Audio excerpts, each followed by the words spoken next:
আমার মায়ের নবীর মুখ মুবারকে ওই ইহুদির বাচ্চা এমন জোরে চর লাগিয়া দিছে রে গোলাম। আমার মায়ের নবীর চোখ দিয়া জল পড়তেছে আর মুখটা লাল হয়ে গেছে। আমার মায়ের নবী বলে, ইহুদি ভাই, তুমি আমার কেন মারলা? তোমার কি জানা নাই আমি বড় এতিম, আমি বড় এতিম। আমার জন্মের আগে আমার বাবা দুনিয়াতে এতিমবারে চলে গেছি। আমার মা নাই, আমার বাবা নাই, আমার মা নাই, আমার বাবা নাই। আমি বড় এতিম, আমাকে কেন মারলা? আমি বড় অনেক ব্যথা পেয়েছি। বলে, তোমার বালতিটা আমি উঠাই দিতেছি। আল্লাহর উপর তাওয়াক্কুল করিয়া ওই কূপের মধ্যে ডান হাত বরকতি হাত রহমাতাল লিল আলামিনের হাতটা যখন কূপের মধ্যে দিলেন, আল্লাহ তাআলা কুদরতি ভাবে ওই লিফটের পানিগুলো, ওই কূপের পানিগুলো লিফটের মতন উপরে উঠতেছিল, আর ওই পানির সঙ্গে ওই বালতিটা উপরে চলে আসে। আর মায়ার নবী অটোমেটিক ওই বালতিটা ধরে ফেলে। বলেন সুবহানাল্লাহ। ওই বালতিটা লইয়া ইহুদিকে বলছে, ইহুদি ধরো ধরো, এই নাও তোমার বালতি। উনি বালতির দিকে একবার তাকায়, ইহুদি নবীর চেহারার মোবারকে একবার তাকায়, আর চিন্তায় পড়ে গেছে, ধ্যান পড়ে গেছে, কি ব্যাপার, এটা কেমনে সম্ভব? কূপের এত তল দেশে পানির মধ্যে হাতখানা দেওয়া মাত্র বালতিটা হাতের মধ্যে কেমনে চলে আসলো? এত সুন্দর চেহারাওয়ালা এই লোকটিকে চিনতে পারলাম না। কে যাই যায়, এই লোকটিকে চিনতে পারলাম না। নবী চলে বিদায় নিয়ে চলে এসেন। এদিকে ইহুদি ঘরের মধ্যে তার ঘরের হুজরাখানায় গেল, মনটা খারাপ নিয়ে, মলিন চেহারা নিয়ে ইহুদি গেল বাড়ির মধ্যে। বাড়িতে যে বলে, আজ আমার মনটা বড় খারাপ। স্ত্রী বলে, কি করছো বলো? বলে, আব্দুল্লাহর বেটা মোহাম্মদকে আমি আমার বালতিটা পানির মধ্যে কূপের মধ্যে ফেলে দেওয়ার কারণে আমি তাকে একটা মুখের মধ্যে থাপ্পড় মেরে দিয়েছি। তারপরে দেখলাম কূপের ভিতর হাতটা দিল, বালতিটা হাতের মধ্যে চলে আসলো। আমার বড় ভয় হয়, না জানি কি হয়।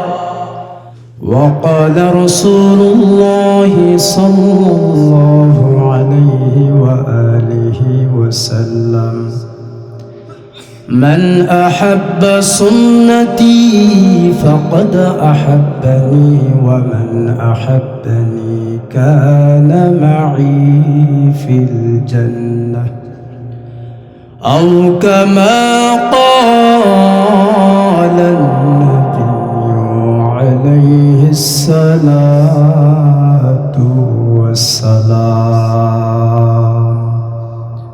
সকলে দুরূদ শরীফ পড়ি। اللهم صل على محمد وعلى آل محمد كما صليت على إبراهيم وعلى آل إبراهيم إنك حميد مجيد. اللهم بارك على محمد وعلى آل محمد كما باركت باركت على إبراهيم وعلى آل إبراهيم إنك حميد مجيد لا إله إلا الله لا إله إلا الله لا إله إلا الله لا إله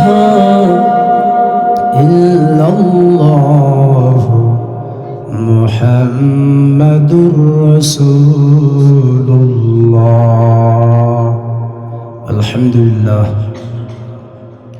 গোপালগঞ্জ জেলার অন্তর্গত টুঙ্গিপাড়া গিমাডাঙ্গা মুআজ বিন জাবাল রাদিয়াল্লাহু আনহু মাদ্রাসা কর্তৃক আয়োজিত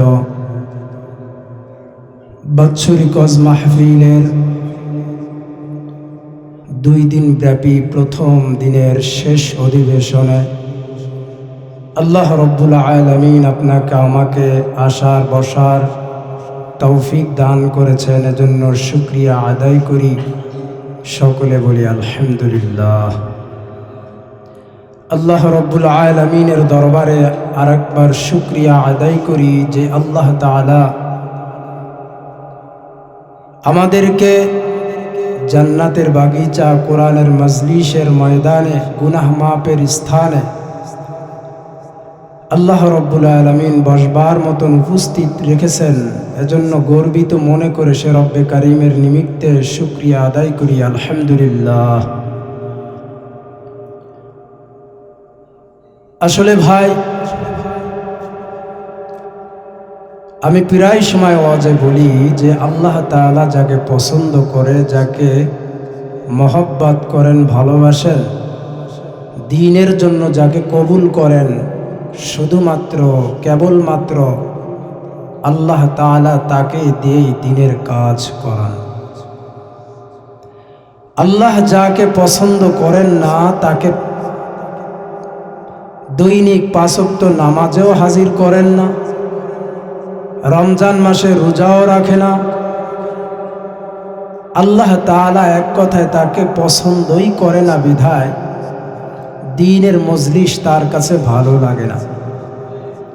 তো আল্লাহ তাআলা আপনাকে আমাকে এখানে আসার বসার সময় দ্বীনের লাইনে ব্যয় করার তৌফিক দান করেছেন। এই সৌভাগ্য সকলের বরাতে, সকলের কপালে জোটে না, ঠিক নেই?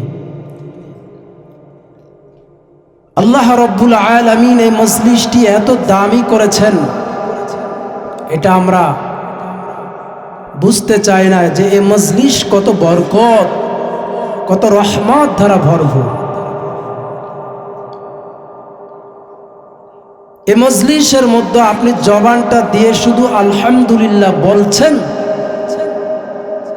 আল্লাহ তাআলার নবী বলেন 2টা উহুদ পাহাড় সমপরিমাণ নেক নিয়ে বাড়ি যেতে পারবে। সুবহানাল্লাহ। কথা বুঝেন? এই মজলিস এত বরকতময় মজলিস। শুধু কি তাই? আল্লাহর নবী বলেন, আল্লাহর রাসূল সাল্লাল্লাহু আলাইহি ওয়া আলিহি ওয়াসাল্লাম বলেন, এই দ্বীনের মজলিস এত দাম, এই দ্বীনের বাগিচার এত সম্মান, এই মজলিসে বসে যদি আলহামদুলিল্লাহ বলে, আল্লাহ তাআলা 2টা উহুদ পাহাড় সমপরিমাণ নেক দেন।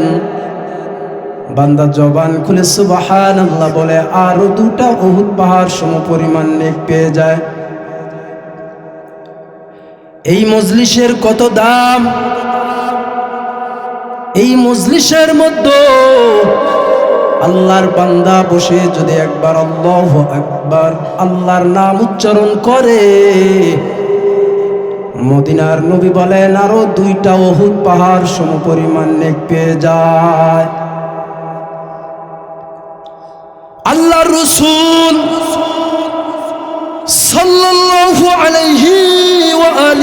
ওয়াসাল্লাম মরুভূমির পথ দিয়া কোথাও যেন যাইতেছিলেন। হঠাৎ কিছু দূরে দেখে একটা বৃদ্ধ লোক বসে বসে কাঁদতেছে। কি করে? কাঁদতেছে।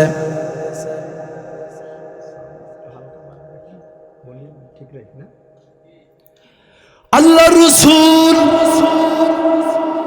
সাল্লাল্লাহু আলাইহি ওয়া আলিহি ওয়াসাল্লাম ওই বৃদ্ধ লোককে প্রশ্ন করলেন, এ বুড়া, তুমি এখানে বসে কেন কান্না করো?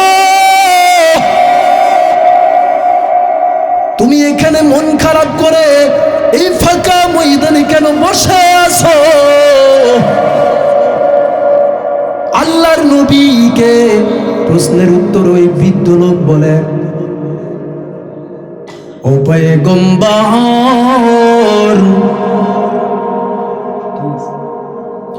ও পয়গম্বর, আমি দুনিয়ার কোন মানুষ না, আমি হলাম ইবলিস শয়তান। কি নাম? আমি হলাম ইবলিস শয়তান। নবী বলেন, তাহলে এখানে কেন বসে কান্না করতেছো? বলে, নবী, আমার মনটা অনেক খারাপ। বলে, কেন? বলে, নবী, আপনার উম্মতদের পিছনে, এক একটা উম্মতের পিছনে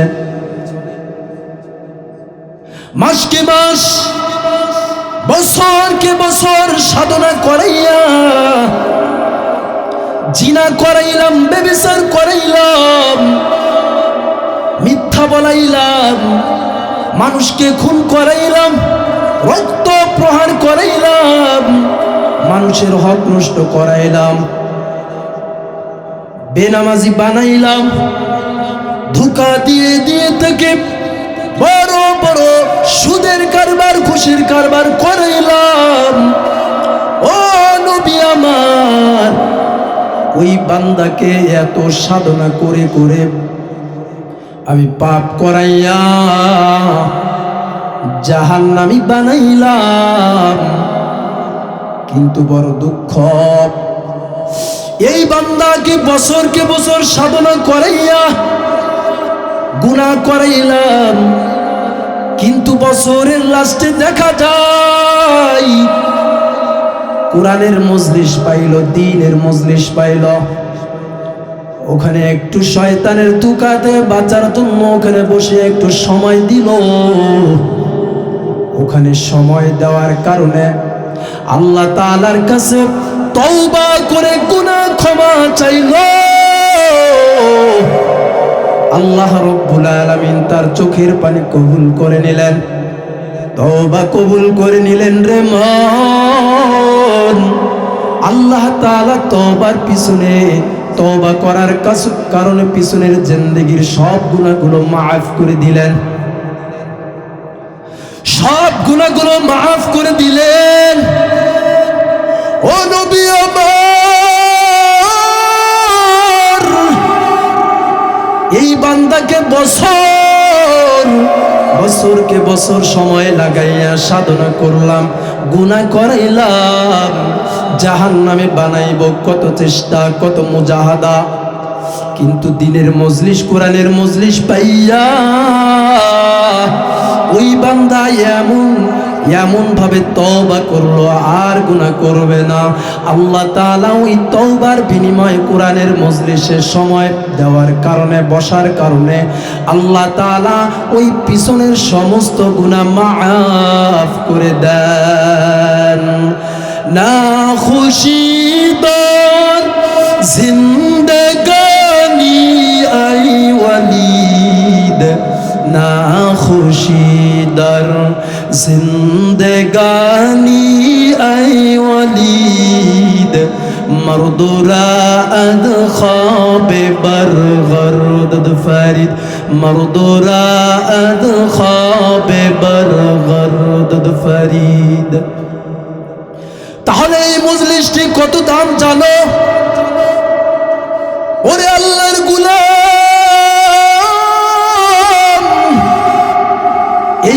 মজলিসের কত সম্মান সম্মান।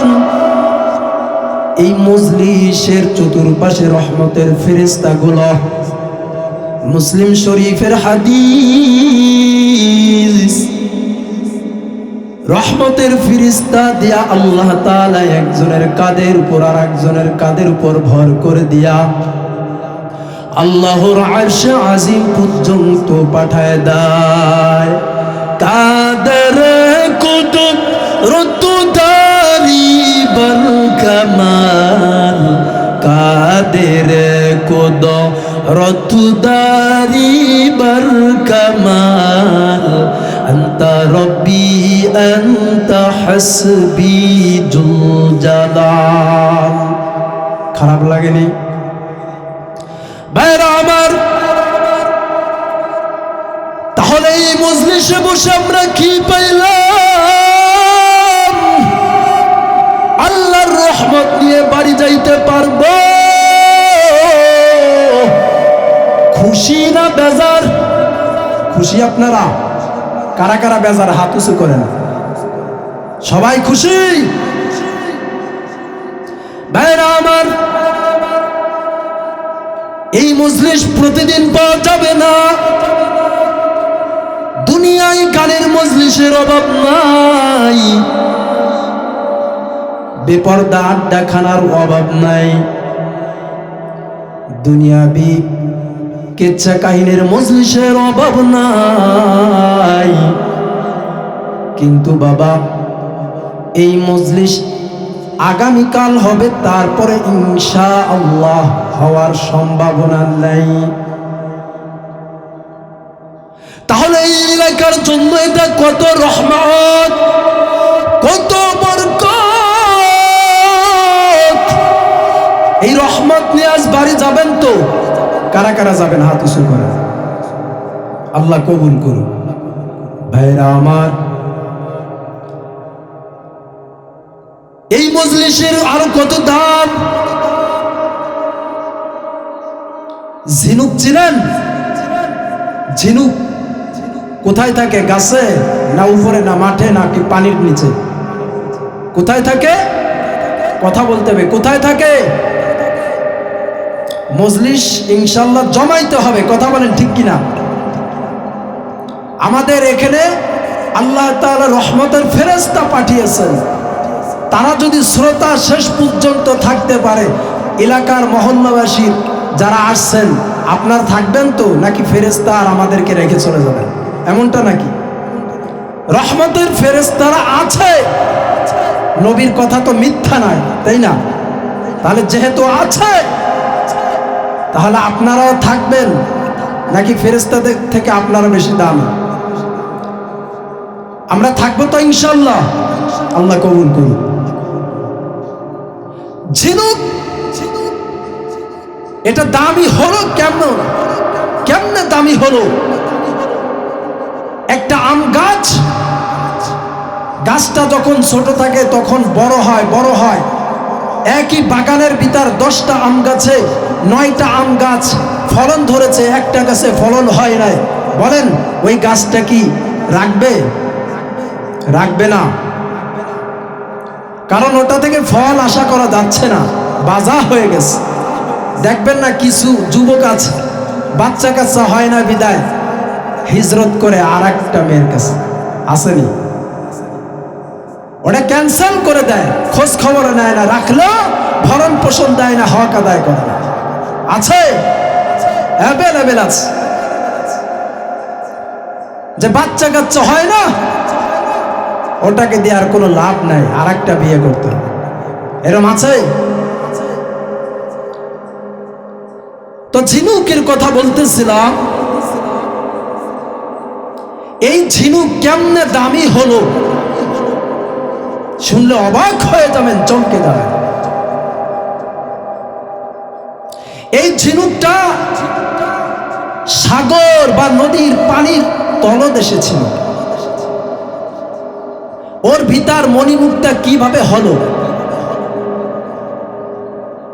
একবার ঝিনুককে যখন আল্লাহ তাআলা বানিয়েছেন,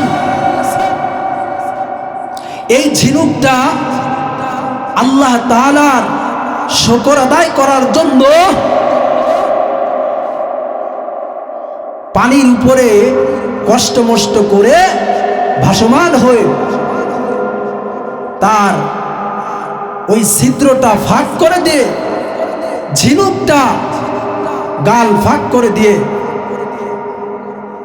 আল্লাহ তাআলার শুকর আদায় করতেছে। ঝিনুক বলে, ও তোর মালিক, তুমি আমাকে যদি না বানাইতাম, ও আল্লাহ তুমি যদি আমাকে না বানাইতা আমি এই পানির ভিতর থাকতে পারতাম না। তুমি পানির ভিতর রেখেও আমাকে জীবিত রেখেছো, আলহামদুলিল্লাহ। শুকর আদায় করছে আল্লাহ।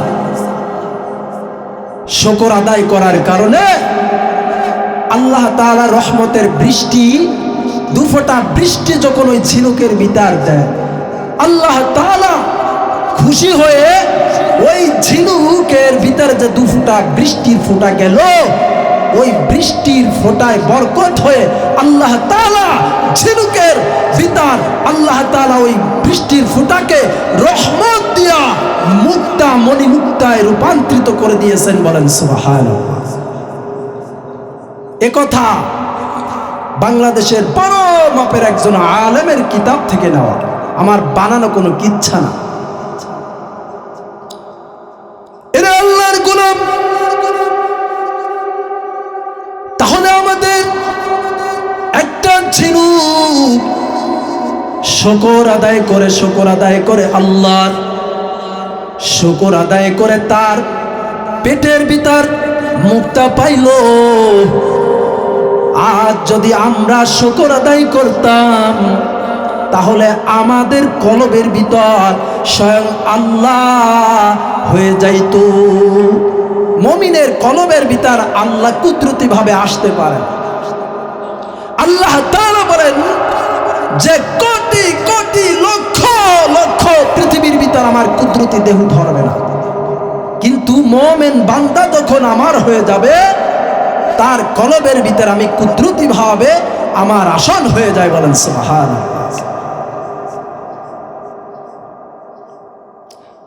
হাই হাই, আল্লাহ তাআলা আমাদেরকে এত নেয়ামত দান করলেন। একটা ঝিনুক শুকর আদায় করে যদি তার ভিতর মণিমুক্তা আল্লাহর থেকে নিয়ে দামি হতে পারে, আজ আমরা যদি প্রকৃতভাবে আল্লাহর শুকরগুজার বান্দা হইতাম তাহলে আমরা আল্লাহর কাছে অনেক প্রিয়, অনেক দামি হয়ে যাইতাম। আমরা শুকর আদায় করি না, বড় পরিতাপের বিষয়, দুঃখের বিষয়। আল্লাহ তাআলা তো নেয়ামত কম দেন নাই। আল্লাহ তাআলা আপনাকে সুস্থ রেখেছেন, জীবিত রেখেছেন, দুনিয়ায় বসবাসের সুযোগ করে দিয়েছেন। এটা কি শুকরের বিষয় না? আল্লাহ তাআলা আপনাকে মুসলমানের ঘরে পাঠিয়েছেন, মুসলমান বানিয়েছেন। আপনাকে তো হিন্দুর ঘরে পাঠাইতে পারতেন, আপনাকে তো বৌদ্ধর ঘরে পাঠাইতে পারতেন, আপনাকে তো নাসারার ঘরে পাঠাইতে পারতেন, আপনাকে তো খ্রিস্টানের ঘরে পাঠাইতে পারতেন। কিন্তু আল্লাহ তাআলা কত দয়ার আল্লাহ যে আল্লাহ তাআলা আপনাকে কোথায় রেখেছেন? মুসলমানের ঘরে সুযোগ করে দিয়েছেন। সুবহানাল্লাহ। আমরা এমন একজন রবের গোলাম, এটা দিয়ে তো আমরা শুকর আদায় করতে পারি। আমরা এমন একজন নবীর উম্মত, সেই নবীর উম্মত হইলাম, এটা কত বড় শুকর আদায়ের বিষয়, তাও তো আমরা শুকর আদায় করব। কত বড় মাপের একজন নবী, যিনাকে না বানাইলে জমিন হইতো না, পাহাড় হইতো না, সমুদ্র হইতো না, আসমান হইতো না, গাছ তরুলতা হইতো না, এমনকি আমরাও আসতে পারতাম না, আমাদেরকে আল্লাহ বানাইতেন না। তাহলে আল্লাহ তাআলা কত দয়া করছেন। শুকর আদায় করেন মুরব্বীরা, শুকর আদায় করেন যে আমরা আখেরি নবীর উম্মত। ঈসা আলাইহিস সালাতু ওয়াস সালাম আমাদের নবীর আখেরি উম্মত হতে চেয়েছিলেন, নবী হতে চাননি, আখেরি উম্মত হয়ে বাকি জিন্দেগি পার করতে চেয়েছিলেন। চিন্তা করে দেখেন, সেই নবীর উম্মত আমরা। শুকর আদায় করা দরকার না? কেমন সেই নবী আমার, নবীকে আমরা চিনার মতন চিনতে পারি নাই। কথা বলেন ঠিক কিনা? কথা বলতে হবে, জবান খুলতে হবে, মুখ বুজে থাকলে চলবে না। ঠিক আছে তো? কথা বলবেন। আল্লাহ তাআলা আমাদেরকে এমন একজন নবী উম্মত হয়ে আমাদেরকে, আখির নবীর উম্মত হয়ে আমাদেরকে পাঠিয়েছেন। আমাদের তো মুসা নবীর উম্মত করে পাঠাইতে পারতেন, ঈসা নবীর উম্মত করে পাঠাইতে পারতেন, ইব্রাহিম নবী, নূহ নবী তাদের উম্মত করে পাঠাইতে পারতেন, কিন্তু আল্লাহ আখির নবীর উম্মত করেছেন। এটা খুশির ব্যাপার না? সে নবীকে চেনেন? কেমন চেনেন? সে নবীর জন্মের আগের কথা শুনলে চমকে যাবেন। আমার মায়ার নবী দুনিয়ায় এখনো আসেননি। মায়ার নবী, দয়ার নবী, আখির নবীর পিতার নাম কি বলেন? কি নাম? আব্দুল্লাহ। কি নাম? আব্দুল্লাহ। আব্দুল মুত্তালিবের ছেলে আব্দুল্লাহ, আখির নবীর পিতা মহোদয়। আখির নবীর পিতার নাম হলো আব্দুল্লাহ। কি নাম বলেন? আখির নবীর পিতার নাম হলো আব্দুল্লাহ। কেমন নবীর পিতা জানো? ওই আখির নবীর পিতা যখন যুবক বয়স, এত সুন্দর চেহারা। আমার মায়ার নবীর পিতা আব্দুল্লাহ আরবের নগরীতে যুবকদের মধ্যে আইডল ছিল, এত সুন্দর চেহারা ছিল। আমার মায়ার নবীর পিতা আব্দুল্লাহর কপালে ললাটের ভিতর একটা নূর থাকতো, নূর। সুবহানাল্লাহ বলেন। আব্দুল্লাহর কপালের ভিতর একটা কি যেন নূর থাকতো। আরবের তদানীন্তন সময় আরবের রমণীরা ওই আব্দুল্লাহকে দেখার জন্য, মায়ার নবীর পিতা আব্দুল্লাহকে দেখার জন্য পাগল পারা হয়ে যাইতো। শত শত শত শত মহিলারা, শত শত যুবতী কন্যারা আব্দুল্লাহর চেহারা দেখার জন্য আরব নগরীতে রাস্তায় ভিড় করতে। বলেন সুবহানাল্লাহ। সুবহানাল্লাহ বলতে মন চায় না? আমার উপর রাগ করছেন নাকি? রাগ করছেন? মনে হচ্ছে তো আপনার পাশের জমিতে আল ঠেলে তেমন মনে হচ্ছে। সেই কেস মামলা আছে নাকি? তাহলে কথা বলবেন, নাকি লোক সমাগম কম এজন্য ধৈর্য কুলাচ্ছে না? আমি বললাম না যে এখানে রহমতের ফেরেশতা দিয়ে আল্লাহ তাআলা আমাদেরকে শ্রোতা বানাই দিয়েছেন? বলেন সুবহানাল্লাহ। বানানো কথা নাকি নবীর কথা? নবীর কথা। ভাইরা আমার, আরবের নগরীতে আব্দুল্লাহ নবীদের পিতার কপালের মধ্যে ওই মক্কা নগরীর রমণীরা কি যেন একটা নূরের মতন কি যেন দেখতো, উজ্জ্বলময়। ওইটা দেখার জন্য আব্দুল্লাহর ওই কপালের ওই নূর দেখার জন্য শত শত রমণীরা রাস্তায় ভিড় করত প্রত্যেক দিনে।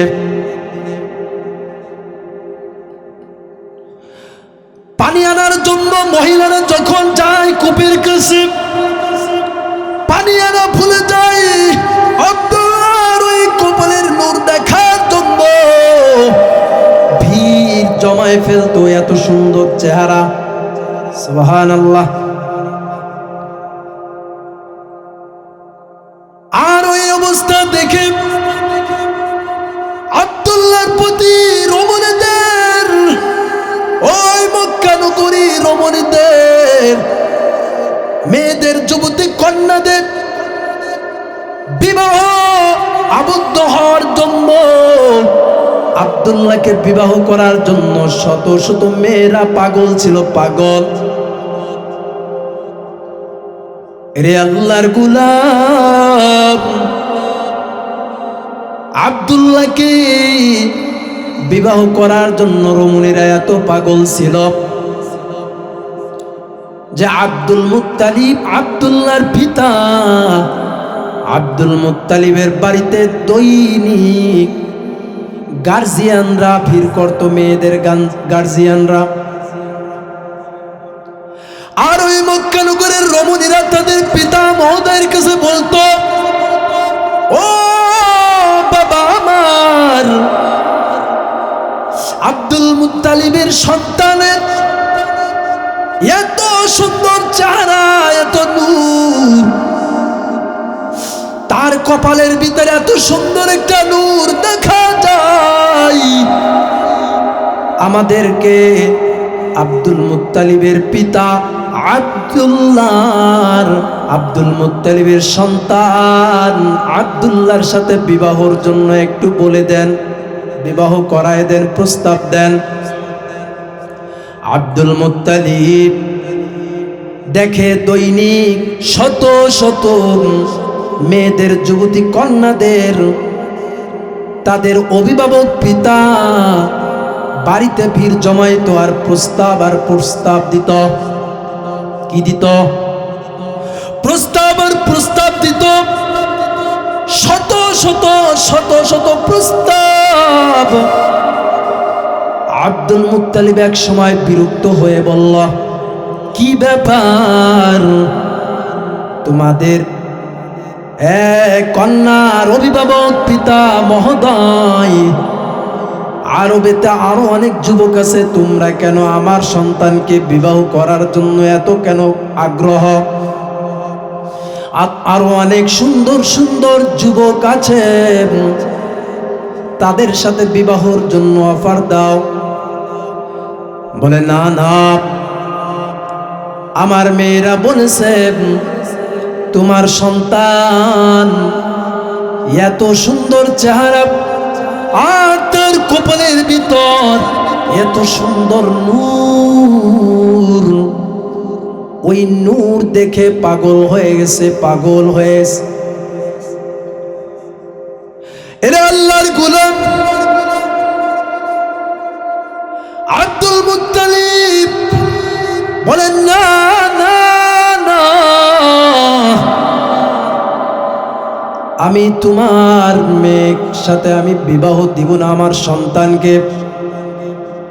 বিরক্ত হয়ে আল্লাহ তাআলার হুকুমে অন্তর সারা হয়ে গেল, আব্দুল্লাহকে বিবাহ করায় দিলেন এমন একজন নেককার মহিলা, যার নাম হলো মা আমেনা। কি নাম বলেন? মা আমেনা। মা আমেনার সঙ্গে আব্দুল্লাহকে বিবাহ করে দিলেন আব্দুল মুত্তালিব।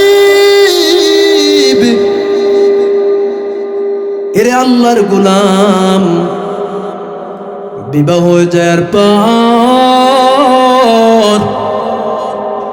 3 দিন পর্যন্ত ঘর থেকে আব্দুল্লাহ বের হয় নাই।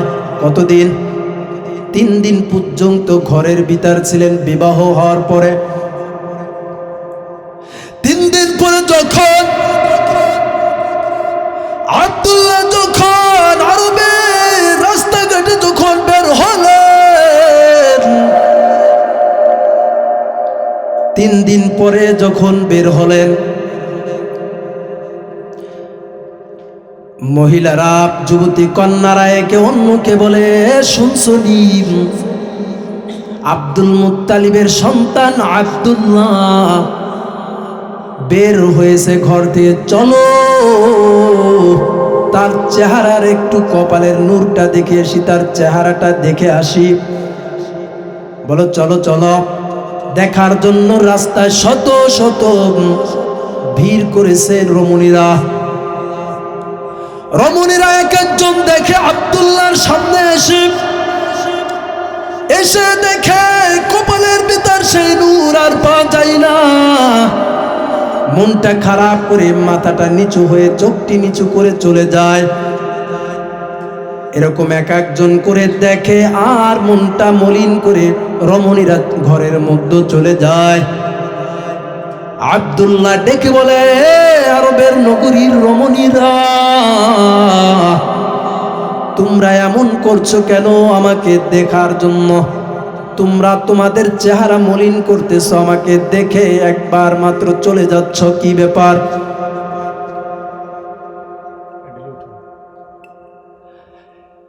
এরা আল্লাহর গোলাম।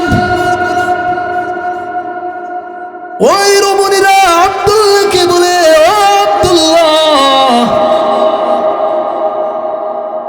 আপনাকে আপনার বিবাহর আগে আপনার কপালের মধ্যে এত এত সুন্দর একটা নূর পেয়েছিলাম আব্দুল্লাহ, সেই নূর তো আর কপালে দেখি না।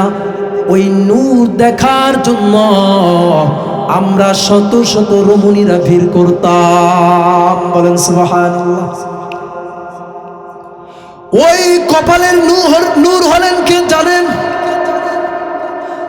আখির নবী, জিন্দা নবী, হায়াতুন নবী সাল্লাল্লাহু আলাইহি ওয়া আলিহি ওয়াসাল্লাম। বলেন সুবহানাল্লাহ।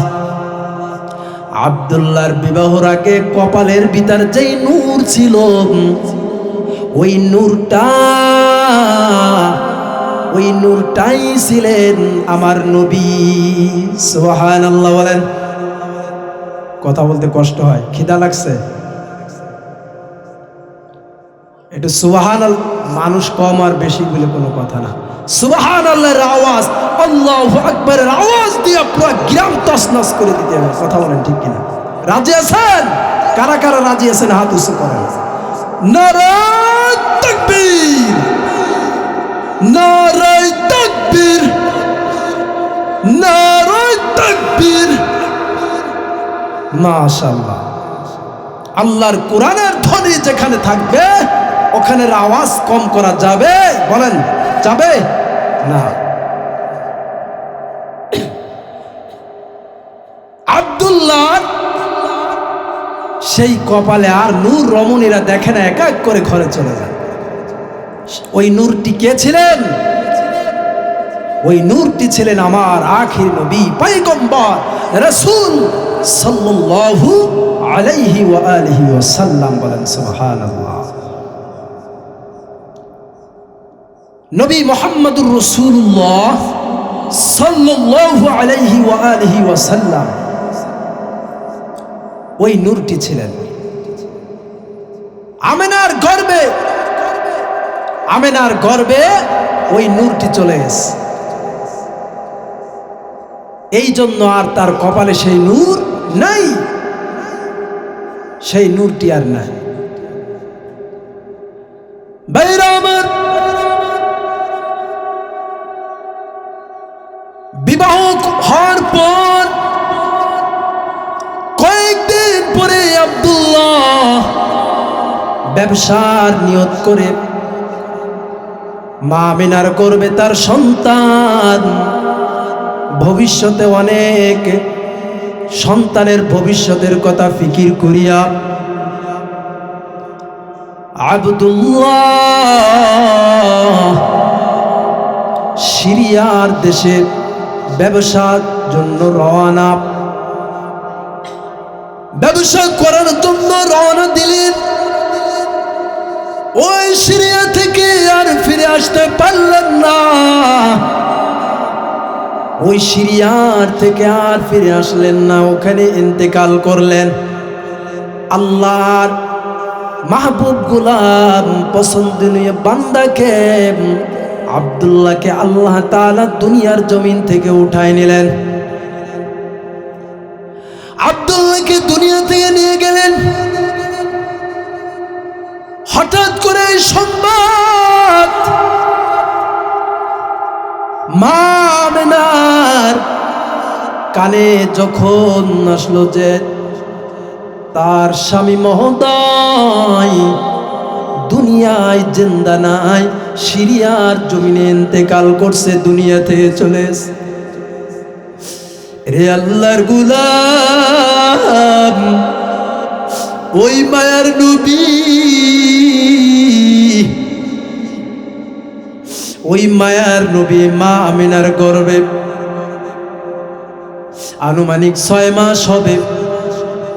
কিন্তু এমন অবস্থায় যদি দুনিয়ার কোন নারীর কোনো ভালো একজন পাত্রর সঙ্গে বিবাহ হয় আর ওই পাত্রের বাচ্চা যদি তার স্ত্রীর গর্ভে থাকে আর 2-3 মাস 6 মাস যদি হয়ে যায়, এমত অবস্থায় যদি দুনিয়াতে তার স্বামী ওফাত গ্রহণ করে চলে যায়, বলেন ওই মহিলার কেমন কষ্ট অনুভব হয়?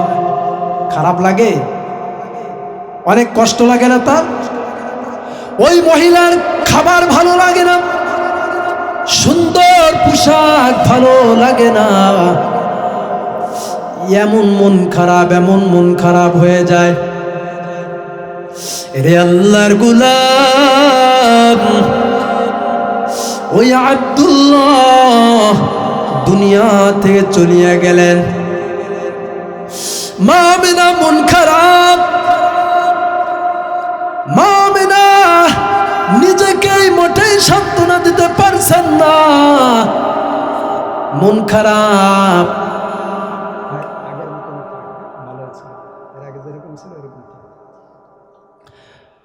রে আল্লাহর গোলাম, মা আমিনার মন খারাপ, খানা ঠিক মতো খায় না, ঘুম ঠিক মতো হয় না, খুবই মন খারাপ। হঠাৎ করে একদিন যখন পানি আনার জন্য মা আমিনা কলসে দিয়া মক্কার কূপের নিকটে গেলেন,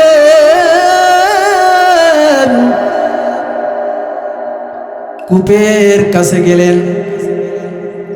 কিছু কুটনা মহিলা, তদনন্তন সময় আরবের নগরীতে কিছু কুটনা মহিলা ছিল। সমাজে আছেন এরকম কুটনা মহিলা? সমাজে আছে না, যে একজন আর একজন বিটিরে দেখতে পারে না, আর একজনের ভালো দেখতে পারে না, আর একজনের মেয়ের ভালো জায়গায় বিবাহ হয়েছে, কুটনামি করে এরকম বিয়ে ভেঙে দেয়। এরকম আছে অনেক সমাজে, এলাকায় এরকম আছে। এই এলাকায় ওই সব নাই, আলহামদুলিল্লাহ। তো মা আমেনার বিরুদ্ধে আব্দুল মুত্তালিব এবং তার স্ত্রীর সাথে নালিশ করছে, সঙ্গে যায় নালিশ করছে, অভিযোগ দিচ্ছে। আব্দুল মুত্তালিবের স্ত্রীর কাছে বলে যে আপনার বৌমার উদ্দেশ্য তো একটু মোটেই ভালো দেখতেছি। তখন আরবের একটা প্রথা ছিল, বাধ্যবাধকতা ছিল যে সুগন্ধি 1 বছর বিধবা কোনো নারী সুগন্ধি ব্যবহার করতে পারবে না। সুগন্ধি কি করতে পারবে না? ব্যবহার করতে পারবে না। কোনো বিধবা নারী যদি হয়ে যায়, কোনো নারী যদি বিধবা হয়ে যায়, 1 বছরের ভিতর কোন সুগন্ধি ব্যবহার করতে পারবে না। আব্দুল মুত্তালিবের স্ত্রীর কাছে ওই মক্কা নগরীর কিছু মহিলারা আব্দুল মুত্তালিবের স্ত্রীর কাছে যে নালিশ করতেছে, এ আম্মা জান, আপনার বৌমার কোনো কিছু ভালোই মনে হচ্ছে না। কূপের কাছে পানি আনতে যাই, তার শরীর থেকে সুগন্ধি খুব খুবই মারাত্মক সুগন্ধি ব্যবহার করে সেটার গন্ধ পায়, ঘ্রাণ পায়, খুবই ঘ্রাণযুক্ত সুঘ্রাণ লাগায়। বলে তাই নাকি? বলে হ্যাঁ।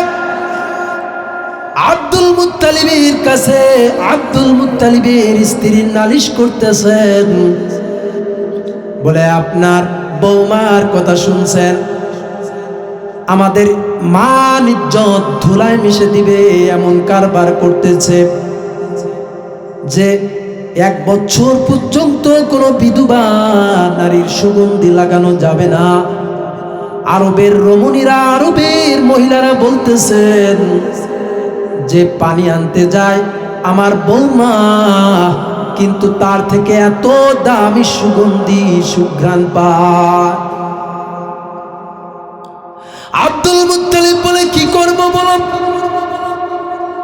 আমরা তো তাকে আমিনাকে নিষেধ করতে পারবো না,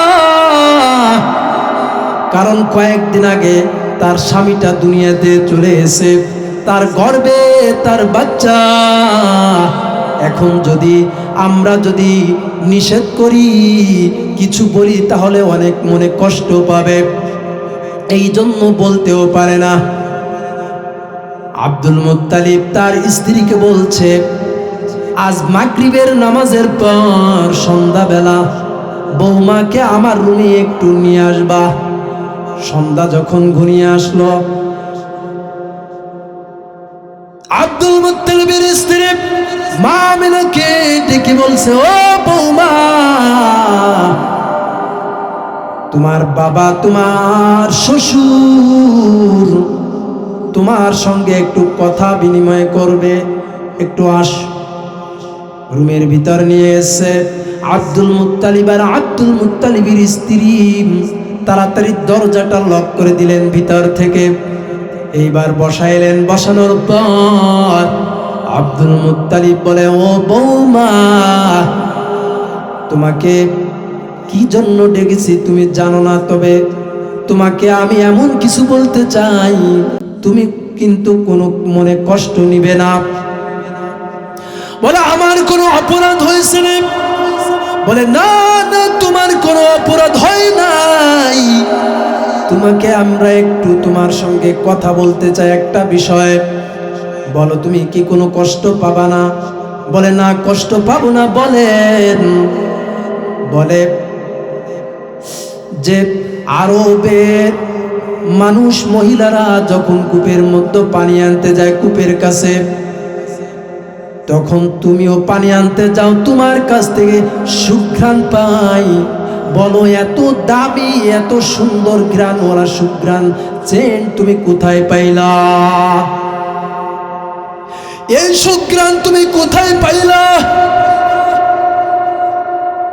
আব্দুল মুত্তালিব বলে, এমনি তো আমার সন্তান দুনিয়ায় থেকে চিরবিদায় নিয়ে গেছে। আমার আব্দুল্লাহরে আমি অনেক ভালোবাসতাম, কিন্তু দুনিয়ায় নাই, ওর জন্য আমার বড় মায়া লাগে রে বৌমা। তুমি বিধবা হয়েছো, তোমার জন্য অনেক মায়া লাগে, তুমি মনে কষ্ট পেয়ে না, তুমি মনে কষ্ট নিও না। আরবের মহিলারা তোমাকে নিয়ে অনেক বাজে কথা বলতেছে। ও বৌমা, তোমাকে নিষেধ করলাম, তুমি কাল থেকে আর সুগন্ধি ব্যবহার করে তুমি বাহিরে বের হবা না। মা আমিনা বলেন, ওয়াল্লাহি রব্বুল কাবা, ওয়াল্লাহি রব্বুল কাবা, আল্লাহর কসম, ওই রবের কাবার কসম, আমি সুগন্ধি ব্যবহার করি না, আমার কাছে কোনো সুঘ্রাণের কোনো সুঘ্রাণ নাই, সুগন্ধির কোনো সীসাও আমার কাছে নাই, আমি কিনি নাই। বিশ্বাস করেন, আমার গর্ভে যখন আমার সন্তান আমার গর্ভে যখন আসলো, তখন আমার শরীর থেকে এরকম সুঘ্রাণ বের হয়। আল্লাহু আকবার, জোরে বলেন আল্লাহু আকবার। আমারে রেখে চলে যাবেন? যাবেন? চলবে সারা রাত ইনশাআল্লাহ। আমাদের এলাকার কেউ যদি না থাকে, আমার আল্লাহ আছে আর রহমতের ফেরেশতারা আছে। আর কিছু লাগবে? আর বাকিরা কম্বল গায়ে দিয়ে শুনুক, সমস্যা নাই, শীত বেশি পড়ছে। ভাইরা আমার, মা আমিনা বলে, ও শ্বশুর মহোদয়, পিতা মহোদয়, আল্লাহর কসম দিয়ে বলি আমি কোনো সুঘ্রাণ ব্যবহার করি নাই। আমার সন্তান যখন আমার গর্ভে আসলো, তারপর থেকে আমার শরীর থেকে সুঘ্রাণ এরকম বের হয়। আমি যখন, শুধু তাই নয়, আমি যখন কাল থেকে থুতু নিক্ষেপ করে থুতু ফেলে, ওই থুতু থেকে অনেক দামি সুঘ্রাণ সেন্ট বের হয়। সুবহানাল্লাহ বলেন। ভালো লাগতেছে নি? আল্লাহর নবীর কথা খারাপ লাগার তো কথা না, কথা বলেন ঠিক কিনা? ভাইরা আমার, এই সুঘ্রাণ এত দামি সুঘ্রাণ, কিন্তু কোন সুগন্ধি লাগান নাই। থুতু ফেলেন, থুতু থেকে মিশকে আম্বার থেকেও দামি ঘ্রাণ কয়। সুবহানাল্লাহ। এই জন্য তো আব্দুল মুত্তালিবের স্ত্রী বলে, ও বৌমা, এর জন্যই তো আমি দেখি যে তুমি গোসলখানা থেকে বের হওয়ার পরে আমি যখন হাজত পুরার জন্য গোসলখানায় যাই, ওই গোসলখানার মধ্যে এত সুঘ্রাণ, ওই গোসলখানার ভিতর বদ্ধমূল থাকে যে গোসলখানার ভিতর এত পরিমাণে সুঘ্রাণ, আমি বিশ্বাস করতে পারি না, জিন্দেগিতে এরকম সুঘ্রাণ আমি কোনোদিন দেখিনি, নাকের মধ্যে পাই নাই। বলেন সুবহানাল্লাহ। গোসলখানার ভিতর গোসল করছে, ওখান থেকে সুঘ্রাণ। মা আমিনার বৌমা বলেন, ও মা গো, শুধু তাই নয়, আমি কয়েকদিন আগে আমার রুমের হুজরাখানার মধ্যে আমি বসে বসে কান্না করছিলাম, মন খারাপ করতেছিলাম, আর মনের কষ্টে আমি ভাবতেছিলাম, আরে আমার সন্তান আমার পেটে, আমার সন্তান দুনিয়ায় যখন আসবে, আমার সন্তানের ভবিষ্যৎ কি হবে?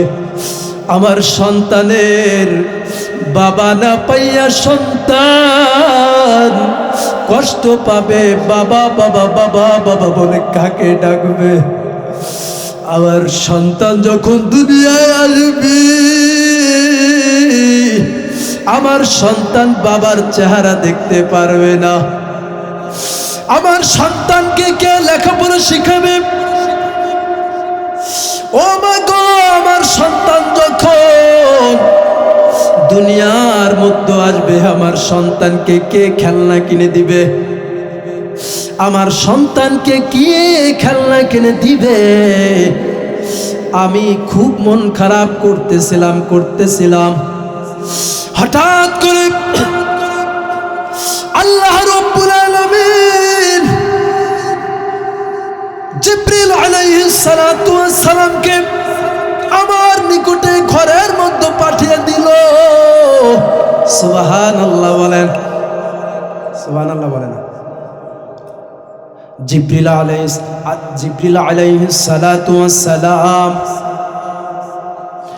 মা আমিনার কাছে এসে বলতেছেন, আসসালামু আলাইকি ইয়া আমিনা, আসসালামু আলাইকি ইয়া আমিনা।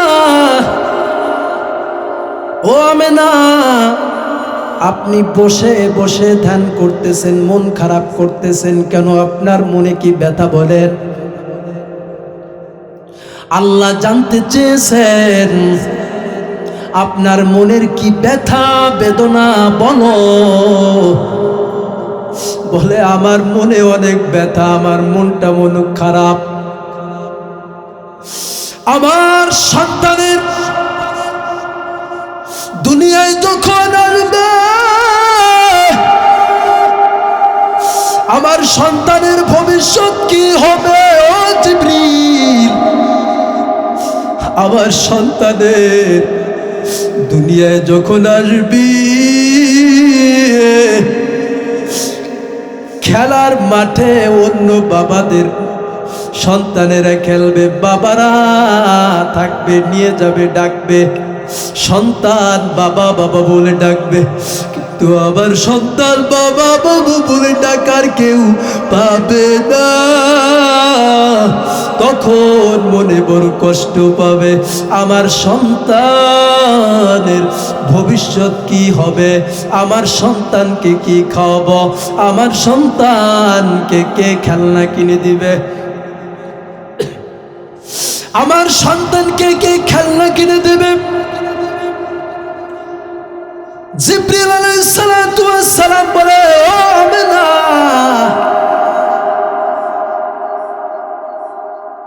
ও আমেনা, আপনি টেনশন করেন না, টেনশন করেন না।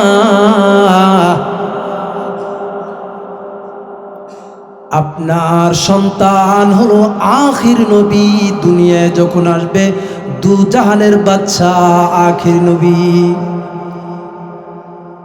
ওয়ামা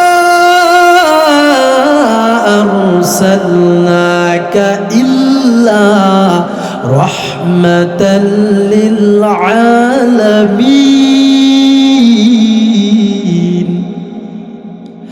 আপনার সন্তান হলো রহমত, সবকিছুর জন্য রহমত। অতএব আপনার সন্তান সাধারণ সন্তান না, সাধারণ বাচ্চা না। দুনিয়ায় যখন আসবে, আপনার সন্তান মাটির পুতুল দিয়ে খেলবে না, কাপড়ের পুতুল দিয়ে খেলবে না, কাঠের পুতুল দিয়ে খেলবে না। আপনার সন্তানের অনেক দাম, অনেক দাম, অনেক দাম, সাধারণ সন্তান না।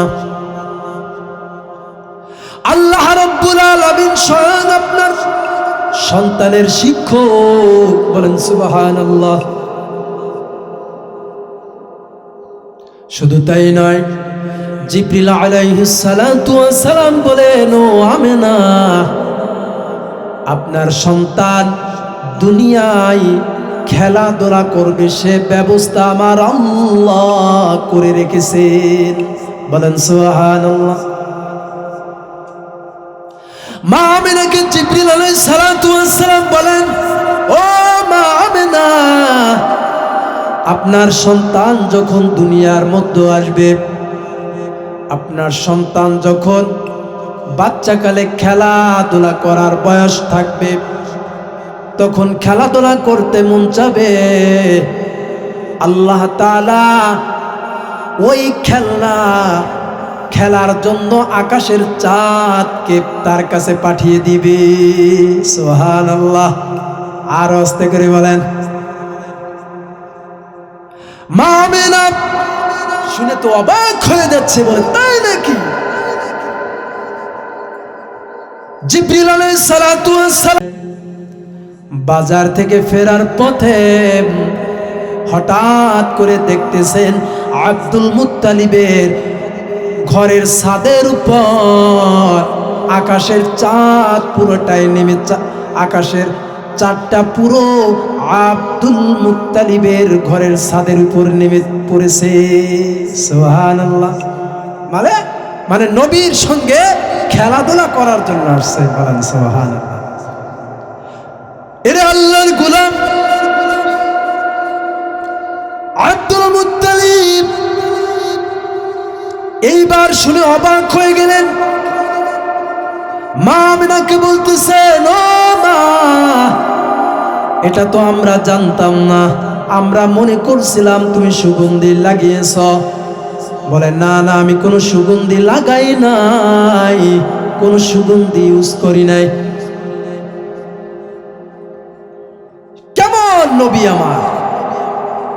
আল্লাহু আকবার। নবী দুনিয়া এখন আসেননি, তার আগের এত আলামত।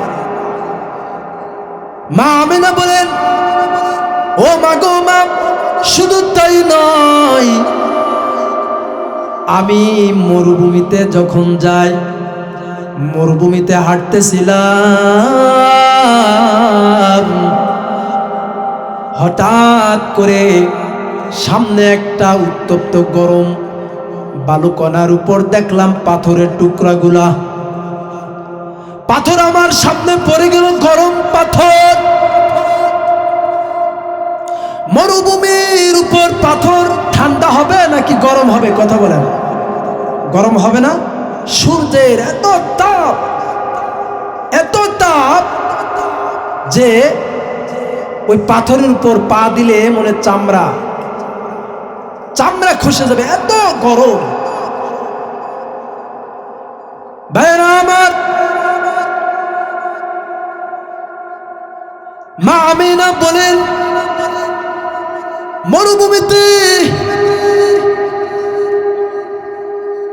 মরুভূমির ওই পাথরের উপর এত গরম, এত গরম। হঠাৎ করে আমি পা ফেলবো এমতা অবস্থায় পাথর আমি আমিনার সঙ্গে কথা বলে, ও আমিনা, আপনি জানেন আপনার গর্বে কে? বলে, বলো তোমরা আগে বলো। বলে, আপনার গর্বে রাহমাতাল লিল আলামিন, যিনি দুনিয়ায় আসবে। বলে, আপনি আখির নবীর মা, আপনার কষ্ট হবে। আমরা গরম পাথর আপনার পা মুবারক পড়ার সঙ্গে সঙ্গে আপনার কষ্ট লাগবে।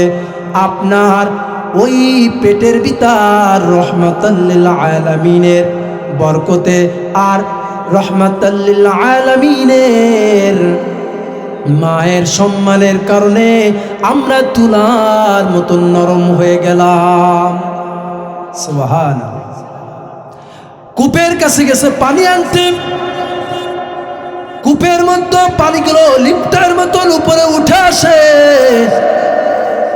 পানি বলে, ও আমেনা, ও মা আমেনা, জানেন আপনার গর্বে কে? বলে, কে? বলো তোমরা বলো। বলে, আপনার গর্বে রাহমাতাল লিল আলামিন। এরা আল্লাহর গোলাম, সেই নবীকে আমরা চিনতে পারলাম না, ওই মায়ার নবীকে আমরা চিনতে পারলাম না। আল্লাহ রাসূল সাল্লাল্লাহু আলাইহি ওয়া আলিহি ওয়াসাল্লামকে দুনিয়ায় যখন নবী আসলেন, নবুয়তি প্রাপ্ত যখন হইলেন, রে বাবা,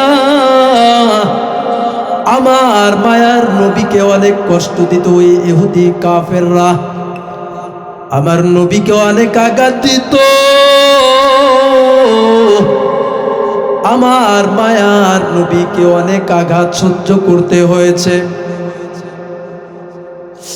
একটা ঘটনা বলে শেষ করে দিব। আল্লাহর নবী এক ইহুদির বাড়ি কাজ করার জন্য গেলেন। ইহুদিকে বলল, ও ইহুদি ভাই, আপনি কোনো কাজ দিবেননি? বলে, যাও তুমি এই বালতিটা লইয়া আমার ওই কূপ থেকে পানি উঠাও। তোমাকে এই কয়টা দিরহাম দিব, তুমি পানি উঠাও। পানি উঠানোর জন্য বালতি লইয়া যখন কূপ থেকে পানি উঠাচ্ছেন, রশি বেঁধে কয়েক বালতি উঠানোর পরে রশি ছিঁড়িয়া বালতিটা কূপের মধ্যে তলদেশে চলিয়া যায়। এই অবস্থা দূর থেকে ইহুদি দেখতে পেয়ে ইহুদি দৌড় মেরে এসে অনেক তর্ক বিতর্ক শুরু করে দিয়েছে, ঝগড়া শুরু করে দিয়েছে। এ আব্দুল্লাহর বেটা এত সুন্দর দামি বালতি কেন ফেলেছো? বলে আমি তো ইচ্ছা করে ফেলি নাই, রশিটা ছিঁড়ে পড়েছে, তোমার বালতি আমি উঠাই দিলে হলো। বলে তুমি কেন বালতি ফেললা? এই বলে আমার মায়ার নবী মুখ মুবারকের জোরে একটা চর থাপ্পড় লাগিয়ে দিছে। আমার মায়ের নবীর মুখ মুবারকে ওই ইহুদির বাচ্চা এমন জোরে চর লাগিয়ে দিছে রে গোলাম, আমার মায়ের নবীর চোখ দিয়ে জল পড়তেছে আর মুখটা লাল হয়ে গেছে। আমার মায়ের নবী বলে ইহুদি ভাই, তুমি আমারে কেন মারলা? তোমার কি জানা নাই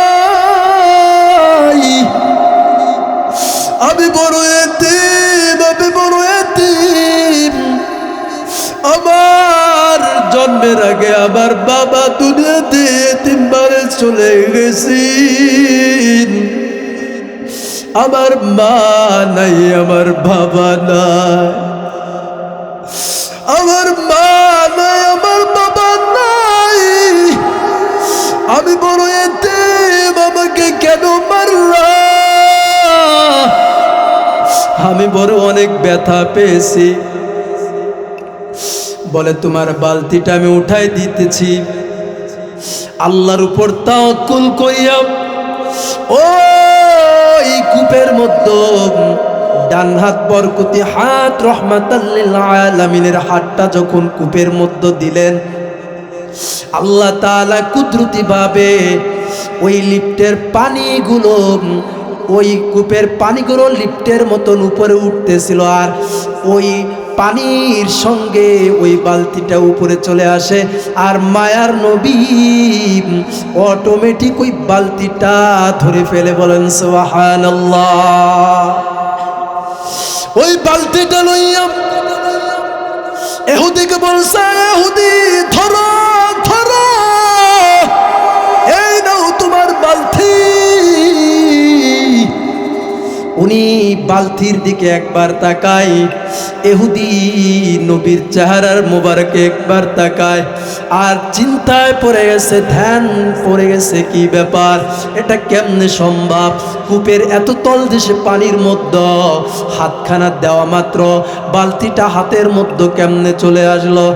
এত সুন্দর চেহারাওয়ালা এই লোকটিকে চিনতে পারলাম না, কে যাই যায় এই লোকটিকে চিনতে পারলাম না। নবী চলে বিদায় নিয়ে চলে এসেন।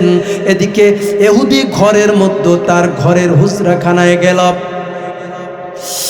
মনটা খারাপ নিয়ে, মলিন চেহারা নিয়ে ইহুদি গেল বাড়ির মধ্যে। বাড়িতে যে বলে আজ আমার মনটা বড় খারাপ। স্ত্রী বলে কি করছো বলো? বলে আব্দুল্লাহর বেটা মোহাম্মদকে আমি আমার বালতিটা পানির মধ্যে কূপের মধ্যে ফেলে দেওয়ার কারণে আমি তাকে একটা মুখের মধ্যে থাপ্পড় মেরে দিয়েছি। তারপরে দেখলাম কূপের ভিতর হাতটা দিল, বালতিটা হাতের মধ্যে চলে আসলো। আমার বড় ভয় হয়, না জানি কি হয়।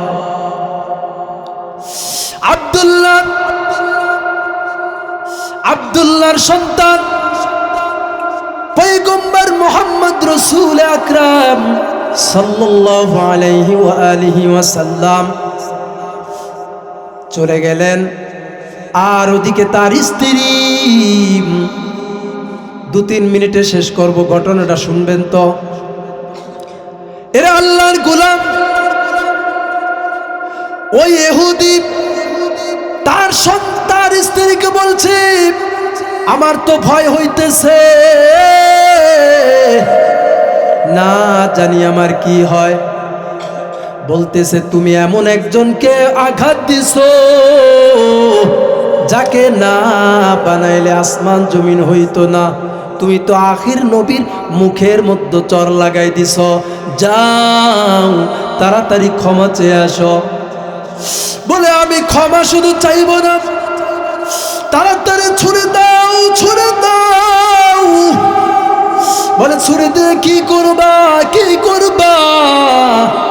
ছুরিটা দেওয়ার পরে তার ওই হাতটা এমন জোরে পোষ দেয়া ওই হাতটি কেটে ফেললেন। কাটা হাতটা নিয়া আল্লাহর নবীর দরবারে ওই ইহুদি চলিয়ে গেল। আল্লাহর নবীর দরবারে ইহুদি যে ক্ষমা চায়, ও নবী আমার, আমি বড় ভুল করেছি, চিনতে পারি নাই, আমাকে মাফ করিয়া দেন পয়গম্বর, আমাকে মাফ করিয়া দেন, আমি আপনাকে চিনতে পারি নাই। ও আল্লাহর পয়গম্বর, আপনাকে মারার কারণে আমার দেহ থেকে হাতটা কেটে ফেলেছি। বলে তাই নাকি? বলে আমাকে আগে মুসলমান বানাই দেন, কালিমা পড়াইয়া। আল্লাহর নবী কালিমা পড়াইয়া মুসলমান বানাই দিলেন। ইহুদি মুসলমান হয়ে গেল। আল্লাহর নবী বললেন, তোমার কাটা হাতটা এদিকে দাও। ওই শরীরের যে অংশে কাটা, ওই কাটা অংশে আর ওই আলাদা ওয়ালা ওই হাতটা মেসেজ করে দিল। আল্লাহর নবীর গালের থুতু মুবারক দিয়া সুন্দর করে মেসেজ করে হাতটা মিশানো মাত্র অটোমেটিক আমার মায়ার নবীর থুতু মুবারকের বরকতে আল্লাহ তাআলা হাতটি পূর্ণাঙ্গ আগের মতন জোড়া লাগাই দিছে। কেমন সেই মায়ার নবী! এজন্য সেই মায়ার নবীর জন্য আমাদের আজ ভালোবাসা নাই, মহব্বত নাই। এজন্য সে মায়ার নবীর প্রতি আমাদের মহব্বত রাখা দরকার কি দরকার না বলেন? মহব্বত করতে হবে, সুন্নাতের পাবন্দি হতে হবে। আল্লাহ তাআলা আমাদের সকলকে কবুল করেন, সকলে বলেন আমিন।